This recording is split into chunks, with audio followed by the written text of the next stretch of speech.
My name is Robert Hayes. I lost both of my legs in Vietnam, and the night Elvis Presley looked directly at me, I almost broke down in front of 10,000 people.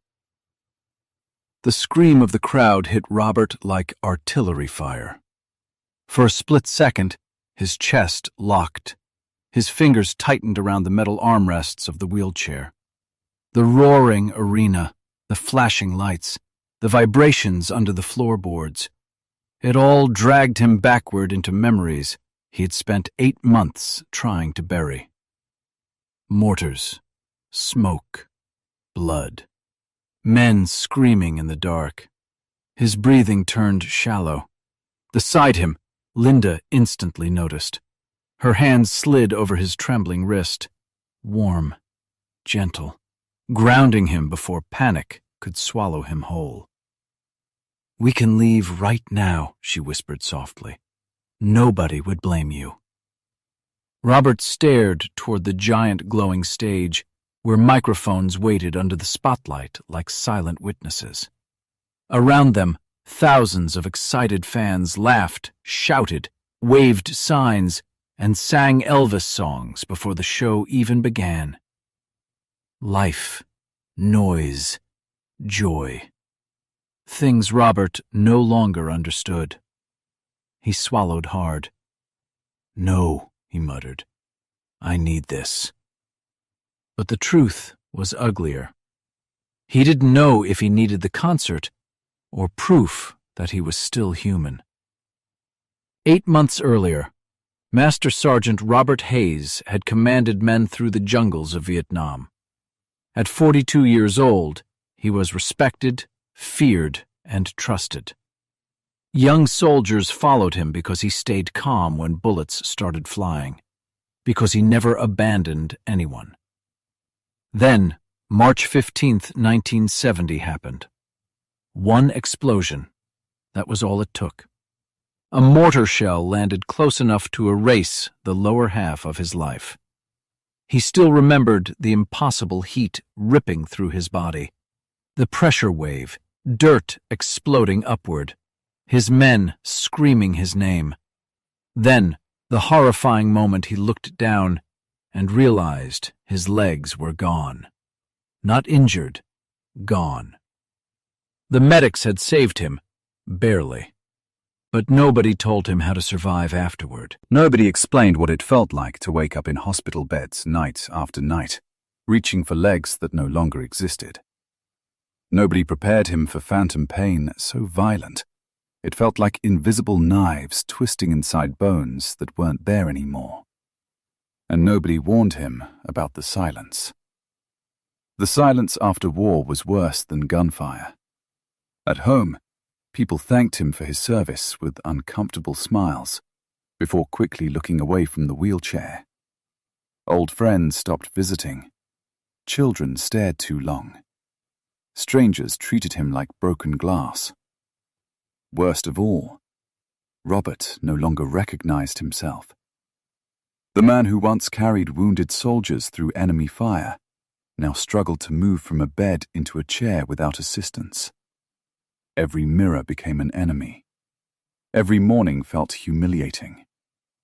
But Linda refused to let him disappear. When she heard Elvis Presley was performing in Houston, she bought tickets immediately.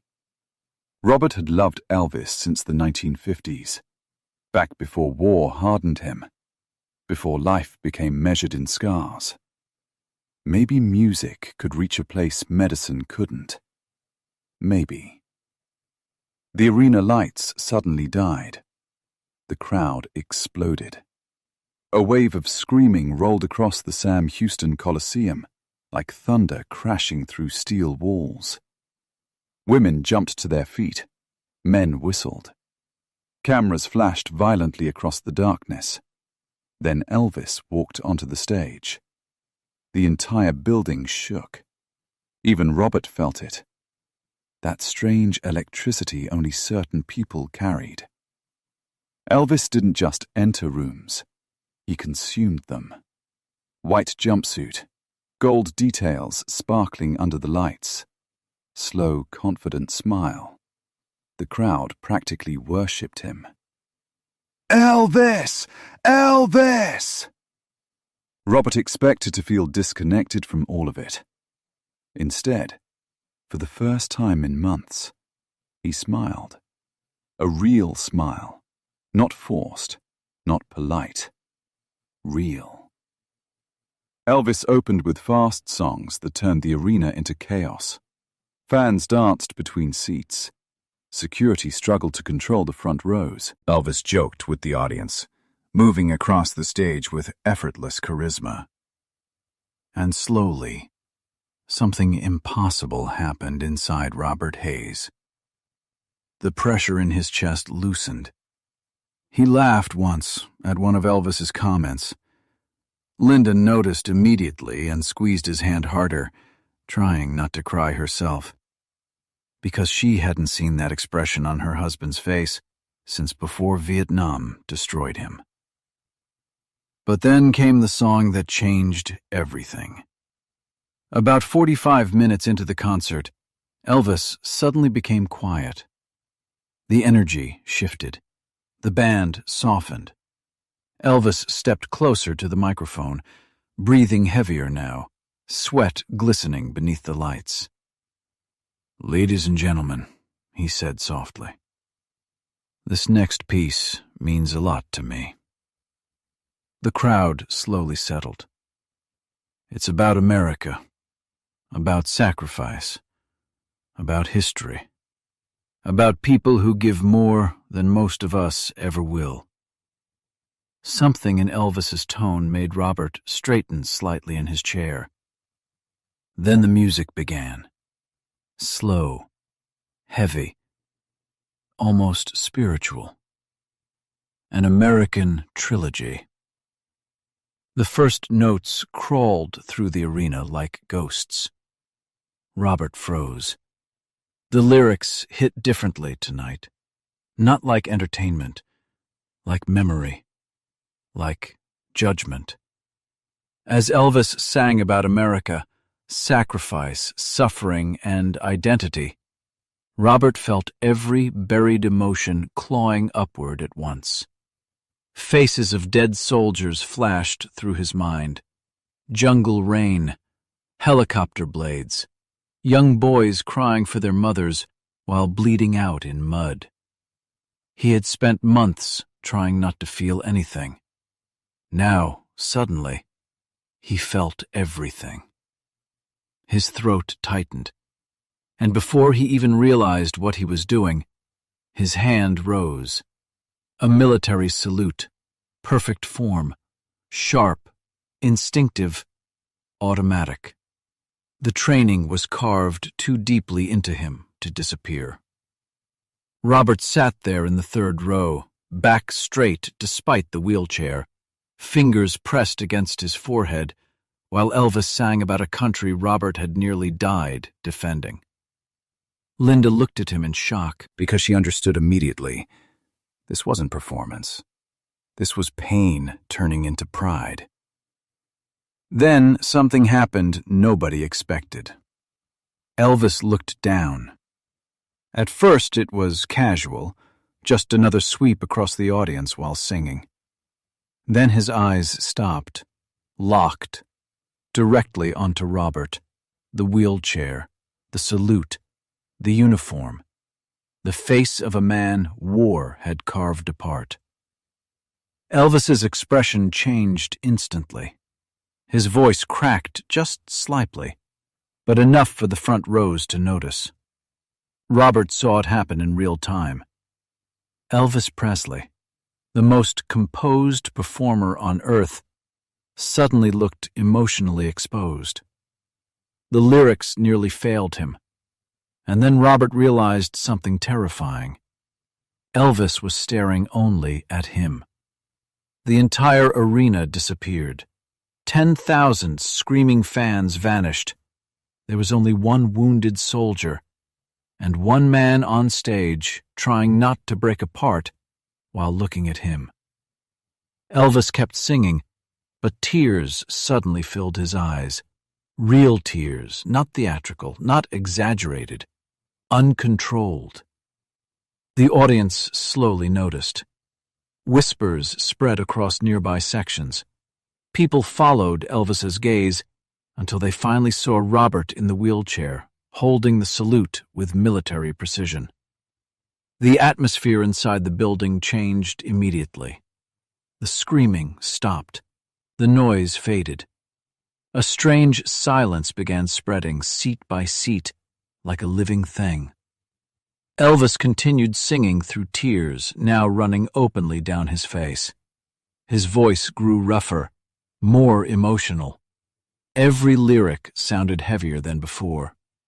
Robert's own eyes burned, because in that moment, he no longer felt invisible. Then came the moment nobody there would ever forget. As the music climbed toward its emotional peak, Elvis slowly raised his own hand and returned the salute. The entire arena gasped. It wasn't casual. It wasn't symbolic. It was direct, precise, respectful. Elvis Presley stood under blinding white lights, holding a military salute toward a wounded Vietnam veteran sitting in the third row. Robert stopped breathing. His vision blurred instantly, because nobody had looked at him like that since he came home, not with pity, not with discomfort, not with avoidance, with honor. The two men held their salutes while the orchestra swelled around them. One singer, one broken soldier, connected without a single word. By now, the entire Sam Houston Coliseum had fallen completely silent. 10,000 people watched in absolute stillness, some crying, some frozen, some visibly shaking. Even the band seemed emotionally overwhelmed. Elvis never looked away. Neither did Robert. For those few seconds, Robert Hayes no longer felt crippled. He didn't feel discarded. He didn't feel forgotten. He felt seen. And somehow, that hurt even more than the war.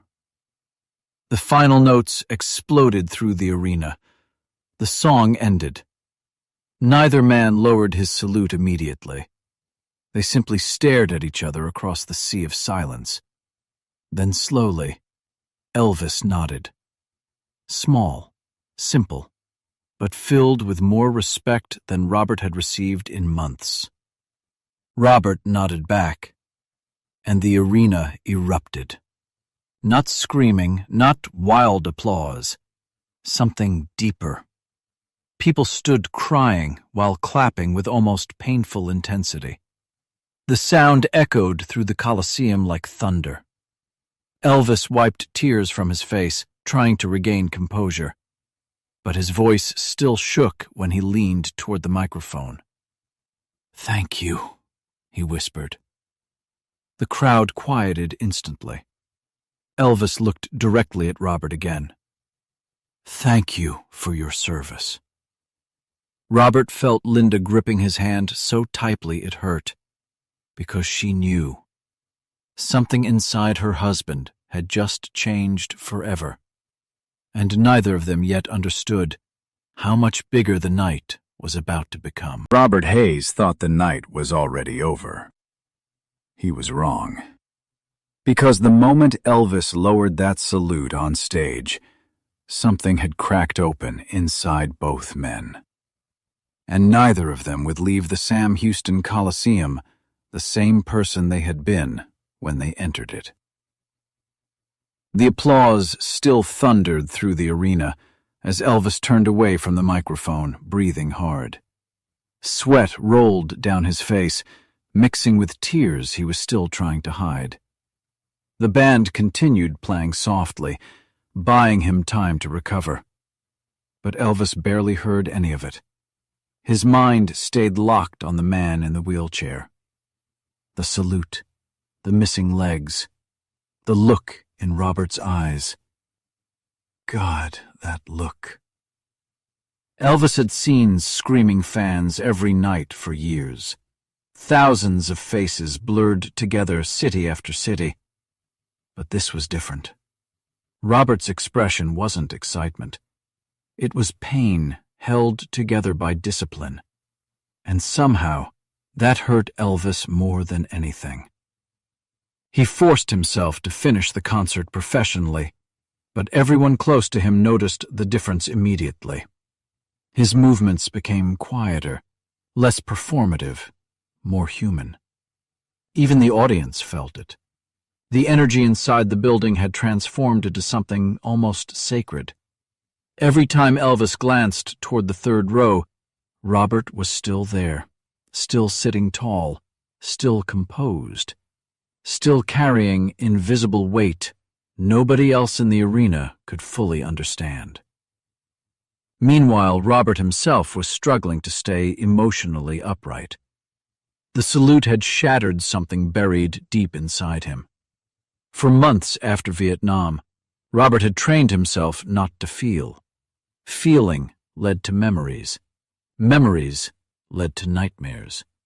And nightmares led to darkness so deep, he sometimes questioned whether surviving the explosion had actually been a blessing. But Elvis's acknowledgement changed the atmosphere inside his chest in ways Robert couldn't explain. For the first time since the war, he didn't feel erased. Linda leaned close during one of the songs. "You okay?" Robert stared forward silently for several seconds before answering. "I forgot what it felt like," he whispered. "What?"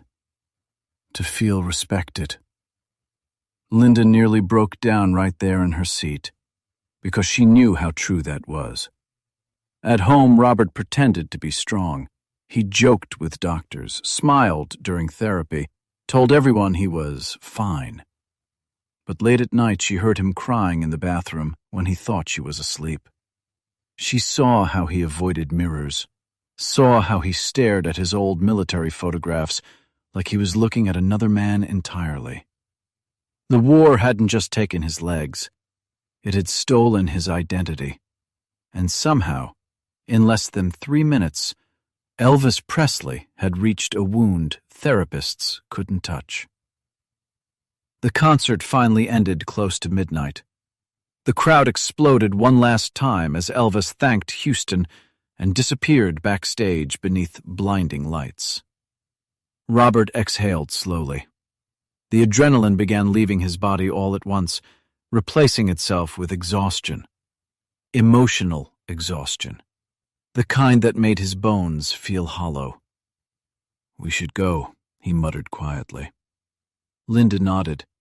But before they could move, 2 large security guards suddenly approached their row. Robert immediately stiffened. Years of military instinct returned automatically. One of the guards leaned down carefully. "Master Sergeant Robert Hayes?" Robert blinked in surprise. "Yes?" The guard smiled slightly. "Mr. Presley would like to meet you backstage." Robert froze. For a second, he genuinely thought he misheard him. "What?" "Mr. Presley asked us to bring you personally." Linda covered her mouth in shock. Robert stared toward the stage tunnel where Elvis had disappeared moments earlier. "He wants to meet me?" The guard nodded. "Said it was important." Robert's chest tightened again. Not fear this time. Something stranger. Disbelief. The trip backstage felt unreal. Security carefully guided Robert's wheelchair through narrow hallways, crowded with crew members, cables, equipment cases, and exhausted performers. Everywhere they passed, people stared respectfully at the veteran in the wheelchair. Robert hated attention, but tonight felt different. Nobody looked at him with pity, only recognition. As they neared Elvis's dressing room, Robert suddenly became nervous in a way combat had never made him nervous. "What do I even say to him?" he whispered. Linda squeezed his shoulder gently. "Just be yourself." But Robert wasn't sure who that was anymore. The dressing room door opened, and there stood Elvis Presley. No screaming crowd, no stage lights, no performance smile, just a tired man with red eyes who looked deeply emotional the second he saw Robert again. Elvis immediately walked forward, fast, before anyone could even introduce them. "Sir," Elvis said softly, extending his hand with genuine respect, "thank you for coming back." Robert stared at him. This was Elvis Presley, the most famous entertainer in America, and yet somehow Elvis looked humbled standing in front of him. Robert slowly shook his hand. His grip trembled slightly. "No, Mr. Presley," Robert said quietly. "Thank you." For several seconds, neither man let go, and both instantly understood something impossible. They didn't feel like strangers. Elvis finally pulled up a chair directly across from Robert, instead of standing above him. It was subtle, but intentional. Eye level. Respect. Not superiority. Not celebrity. Respect.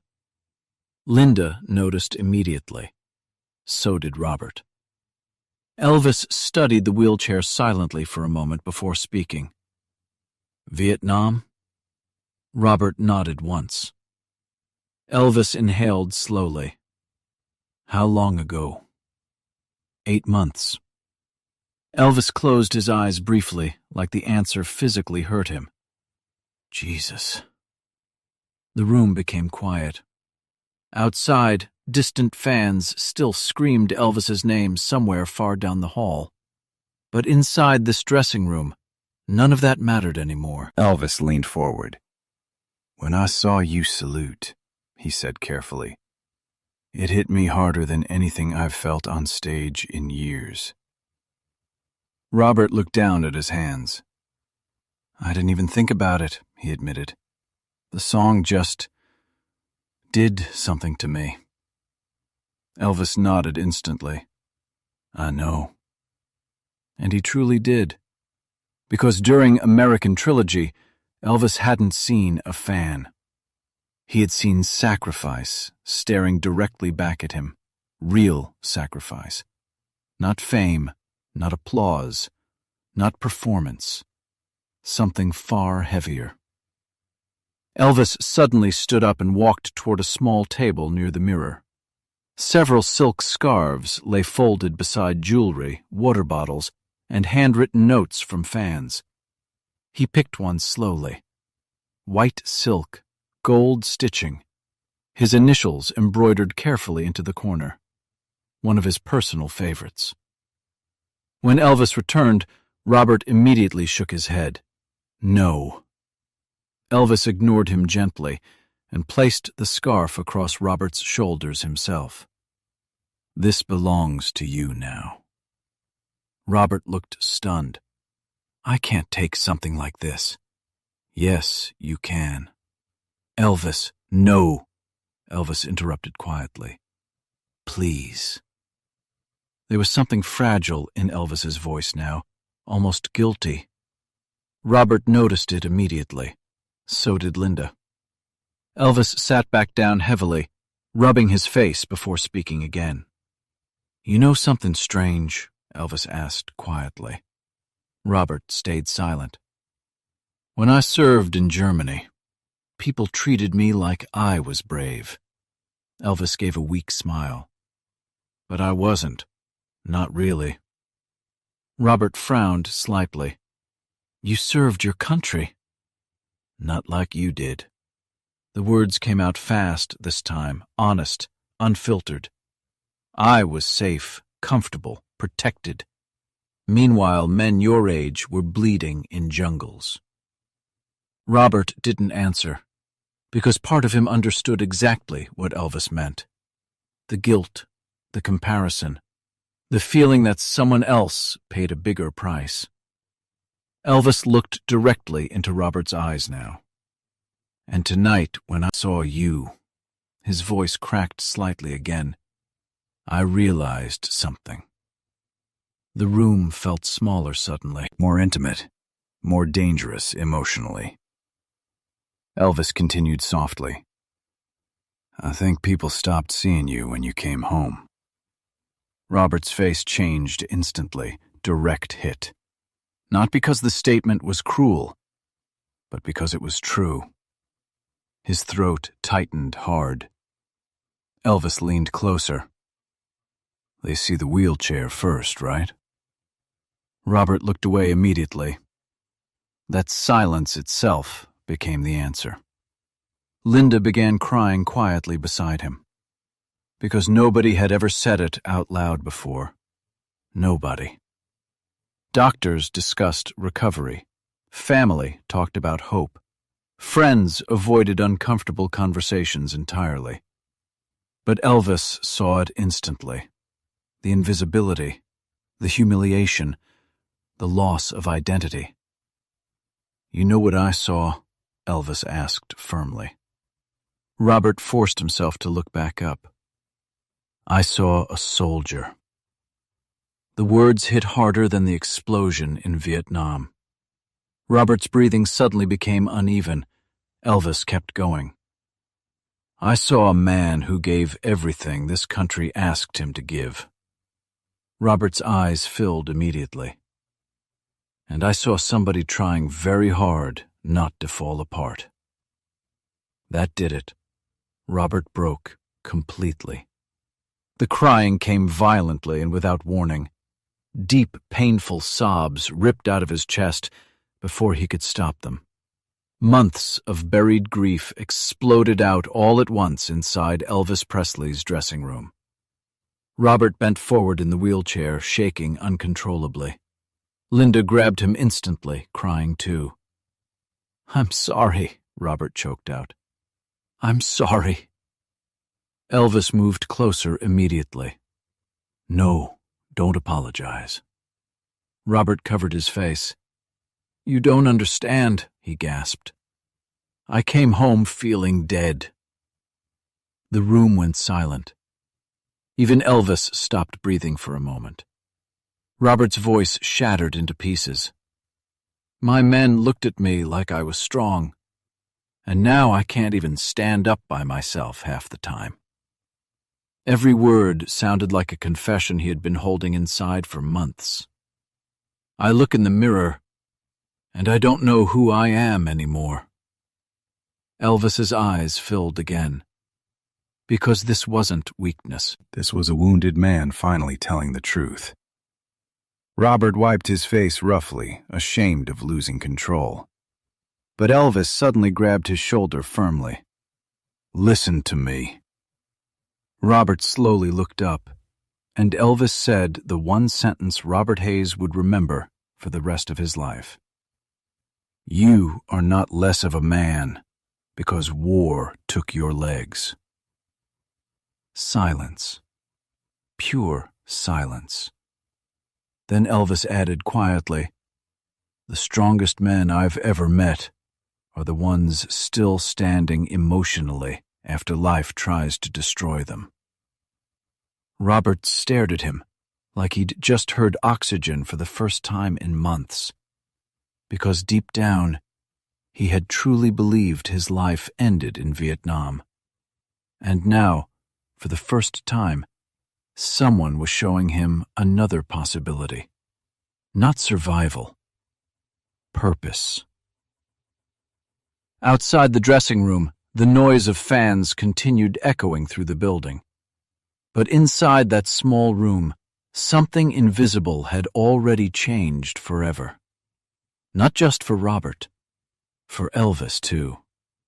Because neither man yet understood that this conversation would end up saving Robert Hayes's life. For the next several minutes, nobody in Elvis Presley's dressing room spoke. Robert sat there shaking silently in his wheelchair, trying to regain control of emotions he had buried since Vietnam. His face was red, exhausted, exposed, and strangely lighter. Because for the first time since the explosion, Someone had finally forced him to say the truth out loud. Not the polite version, not the "I'm okay" lie. The real truth, the ugly truth, the truth that terrified him most. He believed the war had destroyed the man he used to be forever. Elvis stayed beside him without rushing the moment. No fake motivational speeches, no celebrity performance, just quiet understanding. That mattered more. Outside, fans still screamed Elvis's name through the corridors of the Sam Houston Coliseum. Crew members moved equipment. Security shouted directions. Life continued loudly only a few feet away. But inside that room, everything had slowed down. Robert finally wiped his eyes hard, embarrassed by how completely he had fallen apart. "I'm sorry," he muttered again. Elvis immediately shook his head. "Stop apologizing for being human." The sentence hit Robert harder than expected. Because soldiers were trained to suppress pain, to keep moving, to stay composed no matter what happened. Weakness got men killed. But war had ended months ago, and Robert still didn't know how to turn survival mode off. Elvis leaned back in his chair, staring at the floor for a long moment before speaking again. "You know something?" he said quietly. "People think fame protects you from feeling lost." Robert looked up slightly. "It doesn't." Elvis gave a tired smile. "There are nights I walk off stage after 20,000 people scream my name, and I still feel empty." Robert frowned. It sounded impossible. Elvis Presley was adored by the entire world. But Elvis continued, "People see the spotlight. They don't see what happens when the lights go out." That sentence lingered heavily in the room, Because suddenly Robert realized something unexpected. Pain didn't always look like a wheelchair. Sometimes it wore expensive rings and white jumpsuits. Elvis rubbed his hands together slowly. "When I saw you salute tonight," he admitted, "I think part of me felt ashamed." Robert blinked. "Ashamed?" Elvis nodded once. "You gave your body to this country." His eyes drifted toward the wheelchair again. "Meanwhile, people call me a hero because I sing songs." Robert immediately shook his head. "No, don't do that." Elvis looked surprised. Robert straightened slightly in the chair. "You gave people hope tonight." His voice grew firmer. "Do you know how many wounded men come home feeling invisible?" Elvis stayed silent. Robert continued, "You looked at me like I still mattered." The room became quiet again, because both men understood the weight of that sentence. For months, Robert had felt like a ghost trapped inside his own body. People either pitied him or avoided him. Nobody knew how to treat wounded veterans anymore. America itself seemed exhausted by the war. Some people wanted to forget Vietnam entirely, but veterans couldn't forget. Not the living ones, not the dead ones, not the men waking up screaming every night. Robert lowered his eyes. "There were moments," he whispered carefully, "when I wasn't sure I wanted to keep going." Linda immediately looked at him sharply. She knew, but hearing him finally say it aloud broke her heart anyway. Elvis's face tightened. Robert swallowed hard. "I never told anyone that." The confession hung in the air like smoke. There it was, the darkness he'd hidden from everybody. The late nights staring at ceilings, wondering if surviving had actually been a mistake. Elvis moved closer again, and when he spoke, his voice carried absolute certainty. I'm glad you stayed." Robert looked up slowly. Elvis's eyes were wet again. "I mean that." Something inside Robert cracked open all over again. Not violently this time. Quietly. Like ice finally beginning to melt.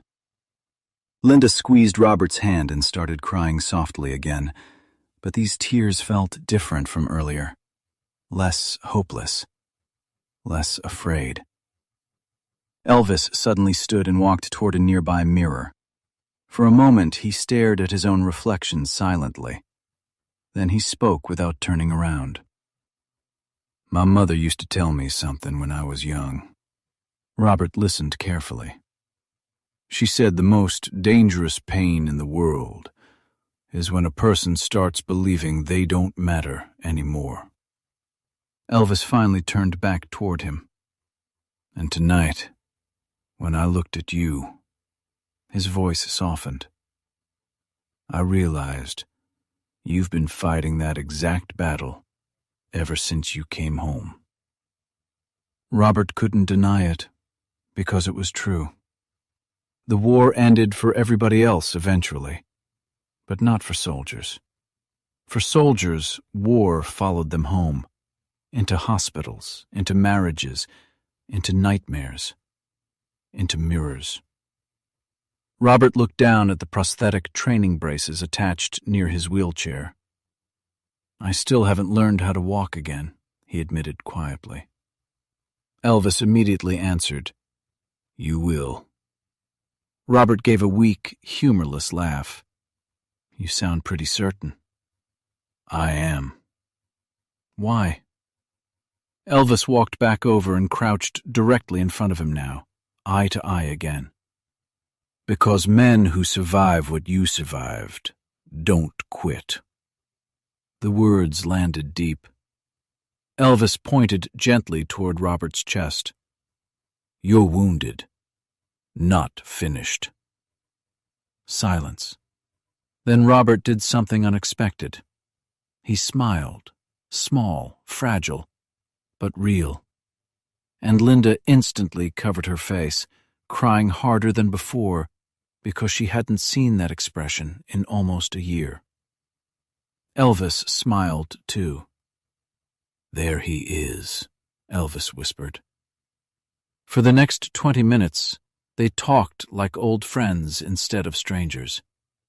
Robert spoke about Vietnam, not the political side, the human side.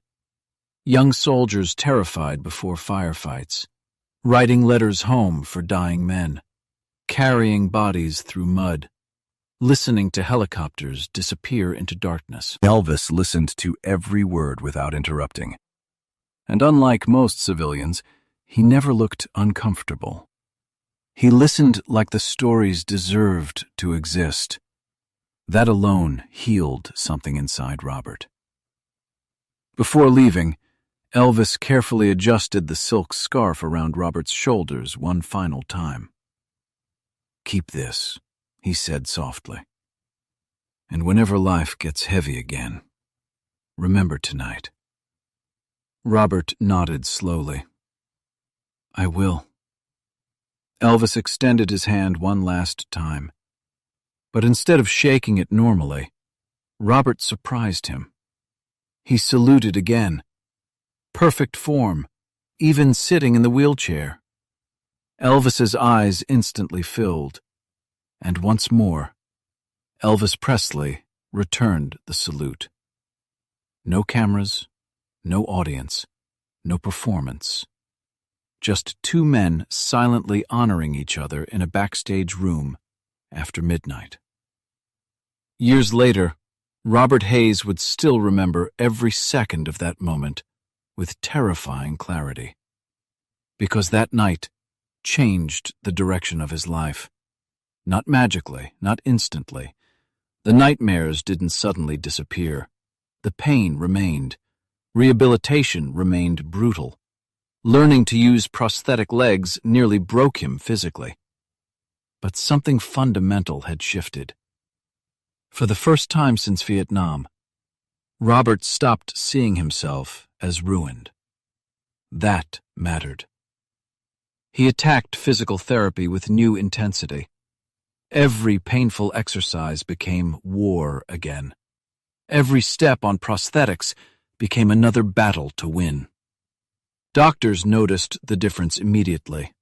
So did Linda.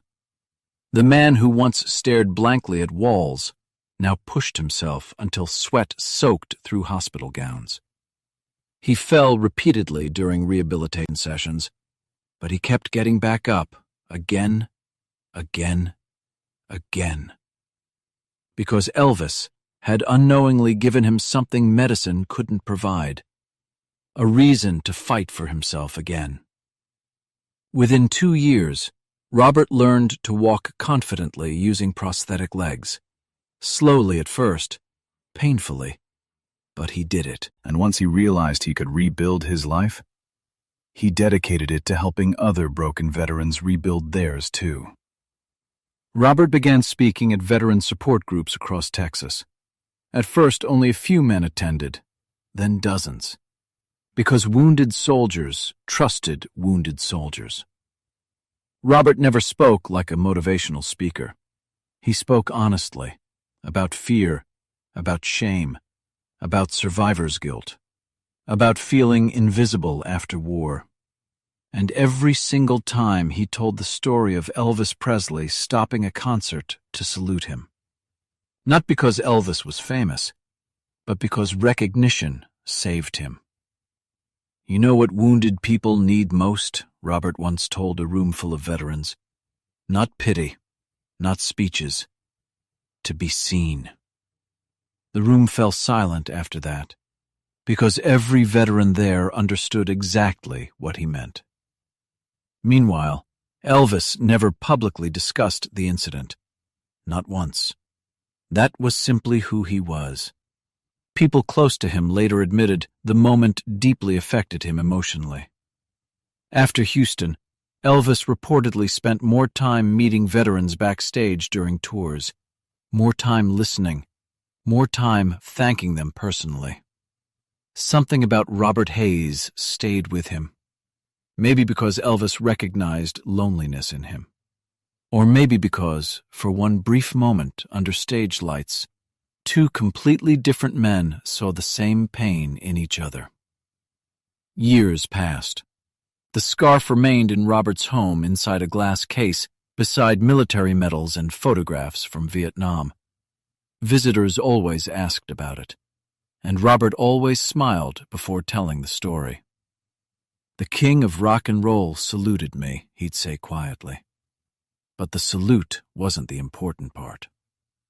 People would ask what was. Robert's answer never changed. He reminded me I still mattered. By the late 1980s, Robert had helped hundreds of wounded veterans through recovery.